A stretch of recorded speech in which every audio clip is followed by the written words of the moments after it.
আসসালামু আলাইকুম। কেমন আছেন সবাই? আশা করি ভালো আছেন। আমিও আল্লাহর রহমতে অনেক ভালো আছি। তো চলে আসলাম আপনাদের মাঝে আরও একটা নতুন ভিডিও নিয়ে। তো আজকের ভিডিওতে থাকছে আমার বাসার আশেপাশে যত সব ঔষধীয় গাছ আর ফুল গাছ। যেহেতু আমার বাসায় আশেপাশে অনেক ঝোপঝাড় বা খোলামেলা পরিবেশ, ওইখানে অনেক ধরনের ঔষধীয় গাছ আর ফুল গাছ আছে। তো আমি ঔষধি গাছ তত একটা চিনি না। তো আমার এখানকার কিছু লোক আছে, ওরা প্রত্যেক দিন না, প্রায় দিন দেখি যে এসে এগুলা নিয়ে যায়। তো আমি জিজ্ঞেস করলাম যে এগুলা কি, কেন নিয়ে যান? বলে যে এগুলা নাকি ওষুধ গাছ। মানে এই জায়গায় যতগুলো আছে অতগুলাই নাকি ওষুধ গাছ। তো পাশাপাশি আমি আমার ছোট্ট একটা বাগান দেখাচ্ছি। এটা হচ্ছে আমার ছোট্ট একটা বাগান। এখানে আমি এই যে কালো মরিচগুলা রোপণ করেছিলাম, এটা আদা। তো এই যে এগুলো হচ্ছে অ্যালোভেরাগুলো অনেক দিন হয়ে গেছে। তো এটা হচ্ছে একটা লেবুর চারা, লেবু গাছ। এটা হচ্ছে পাথরকুচি গাছ। তো পাথরকুচি গাছটা আমি একটু দূরে দেখতেছি। এটা এটা হচ্ছে পুদিনা গাছ। অনেক ছোট ছোট, তো এখনো দেখা যায় না। তো যখন বড় হবে ইনশাল্লাহ একদিন ভিডিও দেব। এই তো অ্যালোভেরা গাছ, আর এটা হচ্ছে টকপাতা গাছ, আর পাশেই হচ্ছে মেহেদি গাছ। এটা মেহেদি চারা। আদা রোপণ করার সাথে সাথে ওটা আমি এক সাইড করে রোপণ করেছিলাম। তো এটা হচ্ছে সাজনা গাছ। সাজনা গাছে যেহেতু আমরা এখানে থাকি, আমার হাজবেন্ড এটা এখানে রোপণ করেছিল। তো প্রথমে ভাবছিলাম যে এটা টিকবে না, কারণ এটা ডালা লাগাইছিল। তো এখন দেখি যে মার্শাল্লাহ অনেক সুন্দরভাবে হয়ে গেছে। এটা আমার বাসার পেছন সাইড। তো প্রত্যেকদিন সকালবেলা যখন আমি জানলা খুলি এটা দেখা যায়। এটাও নাকি এক ধরনের ঔষধ গাছ, আমি জানি না মূলত। এটা হচ্ছে উলট কুমার না কি যে বলে। তো আমার বাসার পেছনটা হচ্ছে অনেক সুন্দর একটা খোলামেলা জায়গা। পাশে হচ্ছে অনেক বেশি ঝোপঝাড়, আর ওই যে অনেক সাইডে একটু দূরে ওগুলো হচ্ছে বেতের মোড়া। তো এইগুলো নাকি ওষুধ গাছ। আর চাচা এক সাইড দিয়ে নিতেছে। তো আমি চাচাকে মানে ক্যামেরায় আনি নাই, আমি এগুলা চাচার সাথে সাথে নিতেছি। এই ফুলটা অনেক সুন্দর। তো এই যে এটা আমাদের গ্রাম্য ভাষায় বলে যে আকন্দ গাছ। আকন্দ গাছ হচ্ছে বইয়ের ভাষা। তো আমাদের কুমিল্লার ভাষায় বলে যে আকন গাছ। তো এই আকন গাছটা যখন ফুল ফুটে অনেক সুন্দর লাগে আমার কাছে, কিন্তু এটা কোনো স্মেল নাই, ব্যাড স্মেল। আর এটার পাতাগুলো ধরলে যে কেমন যে একটা লাগে। আমাদের গ্রামে এটাকে সাপের জন্য ব্যবহার করে, আবার কুকুরের জন্য ব্যবহার করে। তো আকন্দ গাছ এই ফুলগুলা ফুটলে অনেক ভালো লাগে। তো এটা হচ্ছে ধান ক্ষেতের থেকে নিয়ে আসছি, ধানের জমি থেকে। এটা ধানের জমিতে হয়।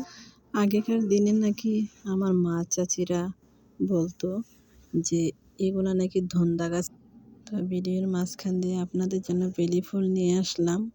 যারা যারা আমার ভিডিও দেখো, যারা যারা আমাকে ফুল ওয়াচ করে দাও, তাদের জন্য বেলি ফুলের শুভেচ্ছা। বেলি ফুল আমার অনেক অনেক ফেভারিট, অনেক বেশি ভালো লাগে। তোমাদেরকে বেলি ফুলের শুভেচ্ছা জানালাম। তো প্লিজ আমার ভিডিওটা কেউ স্কিপ করবা না। আমার ভিডিওটা একটু ফুল দেখবে, একটা লাইক দিয়ে। আমি যেহেতু আপনাদের ভালোবাসা পেয়ে আবারও ভিডিও তৈরি করতে পারি, আমার অনেক ভালো লাগবে। আর যদি ভুল টুল হয় তো অবশ্যই ক্ষমার দৃষ্টিতে দেখবেন। তো এটা হচ্ছে আমাদের বাপের বাড়ির রাস্তা। আমি যখন বাপের বাড়িতে ছিলাম, বৃষ্টি ছিল, তখন হাঁটতেছিলাম, তখন ভাবলাম যে একটু ক্লিপ নিয়ে নেই। তো এটাকে আপনাদের আঞ্চলিক ভাষায় কী বলেন? আমাদের আঞ্চলিক ভাষা হচ্ছে ছাগলমতি। এটা আমরা ছাগলমতি বলি। আপনারা কী বলেন এটাকে? জানাবেন অবশ্যই কমেন্টে। এটা যখন পাকে তখন অনেক লাল কালার হয়ে যায়, হলুদ কালার হয়ে যায়। তো তো বৃষ্টির সময় রাস্তাটা অনেক বেশি ভালো লাগতেছে, আকাশটা অনেক বেশি ভালো লাগতেছে। তো ভাবলাম যে একটা ক্লিপ নেওয়া যায়, যেহেতু ইউটিউবে ছাড়বো আমি। তো চলে গেলাম জমিতে। এই যে আমাদের জমি, গোমতী নদীর পাশে। তো নদী চড়ে টমেটো গাছ। তো টমেটো গাছের থেকে একটা ফুলের ভিডিও নিলাম, অনেক সুন্দর লাগতেছে আমার কাছে। জাস্ট কুয়াশা, অনেক সুন্দর লাগতেছে। আর এগুলো হচ্ছে স্বর্ণলতা গাছ। এই আগাছার উপরে লতানো আছে। তো এই যে স্বর্ণলতার উপরে একটা অনেক সুন্দর একটা প্রজাপতিটা চুপটি করে বসে আছে। আমি যখন ভিডিও করতেছি তখন ও ভিডিও করার সুযোগ দিচ্ছে আমাকে, কোথাও নড়াচড়া করতেছে না। তো এই যে স্বর্ণলতাগুলা, এগুলা ক্যামেরায় আসে নাই, বাস্তবে অনেক সুন্দর লাগতেছিল। তো আবার চলে যাচ্ছি, যেহেতু আমি ভিডিও করতে আসছিলাম। আজকে আমার হাজব্যান্ড এই ভিডিওগুলো করে নিয়ে আসছে, যেহেতু বলতেছি তুমি ইউটিউবে ভিডিও ছাড়ো, দাও আমি ভিডিও করে নিয়ে আসি। তো আমি তো রাস্তায় যাই না, তো এইগুলা আমার হাজব্যান্ড করে নিয়ে আসছে। এই যে এটা দিয়ে আমি ছোটোবেলা অনেক খেলতাম। আমরা বলতাম যে এটা ফুলকপি, কিন্তু আপনারা এটা কি বলেন? এটার একটা নামও আছে, দুর্কি গাছ বলে আমাদের আঞ্চলিক ভাষায়। হাত পা কেটে গেলে এটাতে নিজের কষলে রস দিলে ভালো হয়ে যায়। তারপরেই তো আমার যে খামারে চলে আসলাম। আমার কবুতরগুলা, এগুলো অনেক বাচ্চা।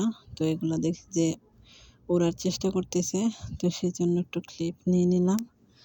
যেহেতু সব কিছুই আমি ইউটিউবে ছাড়ি, তো আপনাদের জন্য আমার একটাই কথা, আমার ভিডিওটা যদি ভালো লাগে তো অবশ্যই স্কিপ করবেন না। আর আজকের ভিডিওতে তেমন কিছু থাকছে না, যেহেতু আজকে বের হই নাই। তারপরে আবার বাসায় অনেক সকাল থেকে কাজ ছিল, তো আমার মোবাইলের গ্যালারিতে যা ছিল আমি তাই শেয়ার করে নিয়েছি, তো কেউ মাইন্ড করবেন না। তো বন্ধুরা, আমি একটু অসুস্থ আছি, আমার জন্য সবাই দোয়া করবেন। আল্লাহ যেন আমাকে তাড়াতাড়ি সুস্থ করে দেয়, আপনাদের সাথে ভিডিও শেয়ার করতে পারি, আপনাদেরকেও সাপোর্ট করতে পারি। তো আমার নতুন বন্ধুদেরকে স্বাগতম, যারা আমার নতুন চ্যানেলে আসছেন তাদেরকে অনেক অনেক ধন্যবাদ। আর পুরানো বন্ধুরা তো অবশ্যই আছেন আমার পাশে, অলওয়েজ থাকবেন ইনশাল্লাহ। আমি আপনাদের পাশে থাকার চেষ্টা করব। আর এটা হচ্ছে এই হাঁসের বাচ্চাগুলা মা যখন ছিল না, তখন এই বড় হাঁসের বাচ্চাটা এদেরকে নিয়ে সবসময় থাকে। এটা আমার কাছে অনেক ভালো লাগে, যখন মনে হয় এদের মা কি সুন্দর করে মানে একসাথে করে গুছিয়ে রাখছে। তো এই দৃশ্যটা অনেক সুন্দর একটা দৃশ্য, এই যে একটা বাচ্চা হাঁস হয়ে আর বাচ্চাগুলোকে দেখাশোনা, এই যে দেখেন কি সুন্দর করে দেখাশোনা করতেছে। ওরা যেদিকে যায় ওই দিকেই যাবে, যেদিকে যায় এদিকেই যাবে, অনেক সুন্দর করে দেখাশোনা করতেছে। আমার কাছে এই বিষয়টা অনেক ভালো লাগছে। তো আজকে আপনাদের সাথে এইটুকুই শেয়ার করলাম। আশা করি আমার ভিডিওটা কোথাও একটু যদি ভালো লেগে থাকে তো লাইক কমেন্ট সাবস্ক্রাইব তো অবশ্যই করবেন। তো বন্ধুরা, কোথাও কোনো ভুল থাকলে ক্ষমা দৃষ্টিতে দেখবেন। যেহেতু অসুস্থ আছে, অসুস্থতার কারণে আপনাদের সাথে আজকে তেমন কিছু শেয়ার করতে পারিনি। এগুলোই শেয়ার করলাম, প্রাকৃতিক দৃশ্যগুলো, যেহেতু আপনাদের কাছে আমি শেয়ার করি। তো আপাতত এই পর্যন্তই। আশা করি ভিডিওটা ভালো লাগবে। তো যদি ভিডিওটা ভালো লাগে ফুল ওয়াচ করবেন, এতটুকুই আপনাদের কাছে চাওয়া ছোট বোন হিসাবে। আমিও আপনাদের ভিডিওগুলো যদি আমার সামনে আসে আমি অবশ্যই দেখার চেষ্টা করি, তবে আমি আজ পর্যন্ত কারো ভিডিও স্ক্রিপ্ট করে দেখি নাই। মাঝে মাঝে হয়তো বন্ধুদের ভিডিও দেখতে একটু দেরি হয়ে যায়, কিন্তু আমি দেখিনি। তো আজকে এই পর্যন্তই। আল্লাহ হাফেজ।